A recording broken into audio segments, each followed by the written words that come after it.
Hi everyone, my name is Ben Lomatayo. I am a consultant physician and nephrologist.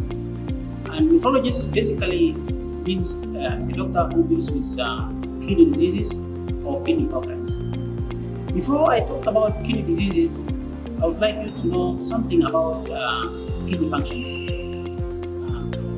Kidneys, they are two organs located at our back in this position, as you can see me now, and they help the body with first making urine and removing waste. It contributes information of blood cells, especially blood cells. It also controls our blood pressure and balance the states of acids and chemicals in our body. It also helps to maintain us to have a healthy bone.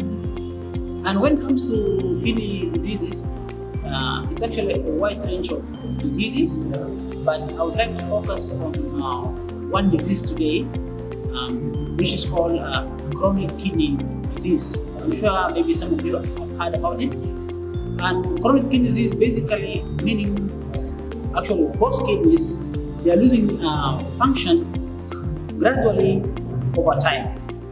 And that can take you at least 3 months to describe somebody having chronic kidney disease if the person is losing the kidney function over this time.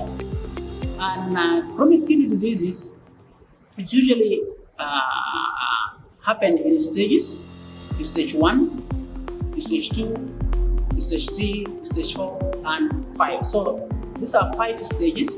And once the kidney disease develop, it usually want to progress from stage 1 to stage 2, 3, and 4 to reach up to stage 5. Stage 5, we call it kidney failure. This is actually the last stage of chronic kidney disease. And I want you to understand that not all chronic kidney disease, it means kidney failure. Kidney failure is a specific stage of chronic kidney disease, which is stage 5 and the last stage. So what do we really want to do with chronic kidney disease out there in our primary health care and also working with our physicians out there?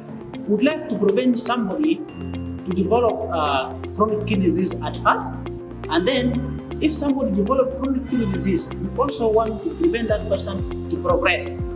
For example, going from stage 2 to stage 3 or 4 is bad, because the higher the stages of chronic kidney disease, the more sickness and the more illnesses. So we need really to prevent chronic kidney disease.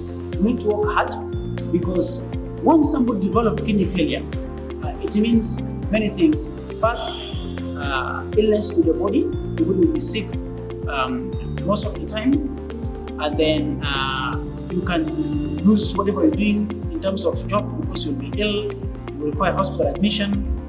It also increase cost of hospital admission. This also has a lot of social problems, because you need to be assisted all the time, and also finances. And that's why chronic kidney disease comes with bad things, especially when somebody needs to reach to kidney failure. So our job, as much as possible, we try to prevent kidney failure because of those bad consequences. Now, what are the causes of chronic kidney disease? Important things we need to keep into our mind: sugar diabetes, number 1, especially if it's not well handled or well controlled. The same applies to blood pressure. If somebody who is hypertensive and not controlling the pressure, not taking the medicine, that person can be at risk of chronic kidney disease. Other people also can be at risk of chronic kidney disease, because sometimes it's a disease within the family because of some genes in that particular family causing kidney disease. So can be familial as well. So if you have pressure, if you have sugar diabetes, family history of kidney disease, you always need to come forward for screening.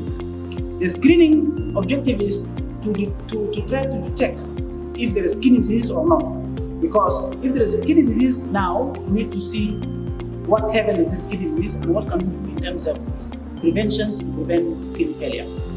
Other conditions can also be predisposed or lead to kidney failure. If you have stone disease, for example, or if you have problems in the bladder or any obstruction in the whole urinary system, can lead into that. And sometimes also infections is important, stuff like HIV or tuberculosis, especially in this area of ours in Africa, they're important cause of kidney disease. But overall, worldwide, and even these days in Africa, you see sugar diabetes and pressure are the important causes of kidney disease. Sometimes there are some kidney disease that we really don't know the cause, but these are really the minority. So we would like to advise people with all these conditions to come to the screening program, which is available at any time in our Aga Khan facilities. You can go to the free-fall facilities or the main Aga Khan in Kisumu. You'll be able to be assisted in terms of screening.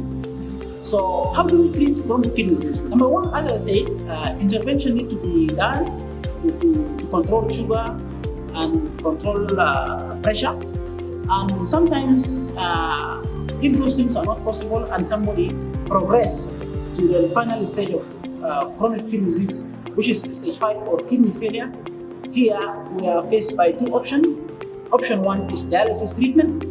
And dialysis basically is a form of artificial kidney. Is a machine outside. The person with kidney failure will be connected to this machine because this machine it acts like a human kidney, will try its best to remove some of the waste or toxin from the body so that someone can feel a bit better or relief in terms of symptoms. So this is dialysis. And we also have these services of dialysis, especially in our main hand here. And the other service of treatment in terms of kidney failure, we call kidney transplantation. Kidney transplantation, basically, you need a new kidney because most of your kidney, they fail. And by the way, if the kidney has failed, it's not, the life is not possible unless you either go to dialysis or transplantation. Transplantation requires a donor. And now the donor should be only family member. That's, for example, brothers, sisters, cousins, or wife and husband. We don't accept donors as friend or not from family members. And the principle is your blood group and the blood group of the donor should be matched together, and then you'll be able to be accepted for the transplant program. We remove the kidney from the donor, which is working well and healthy, and then we give it to the person who's having kidney failure. So this is the process of transplantation simply. So this is the journey of chronic kidney disease. Either we'll be able to control it, we'll be able to work together to prevent somebody going to higher stages, or sometimes some people, they don't know that they have kidney disease, and actually the majority, they come for the first time in the facility with kidney function which is very poor, and they require dialysis immediately. So we stabilize these persons, and then after stabilization, with dialysis of course, and then we will seek the opportunities if the kidney transplantation is possible or not. So as I said, today my focus is only about chronic kidney disease, but there are many other kidney disease, for example, stone disease, but today is not the time for that.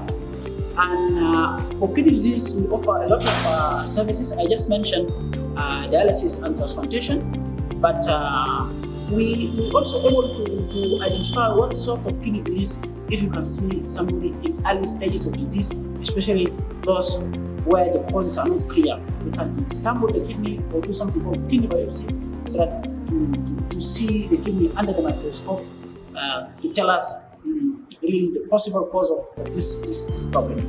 And we also prepare people for transplantation here, so that they get the journey to successful transplant, and do a lot of intervention in terms of preparation for dialysis, and so forth.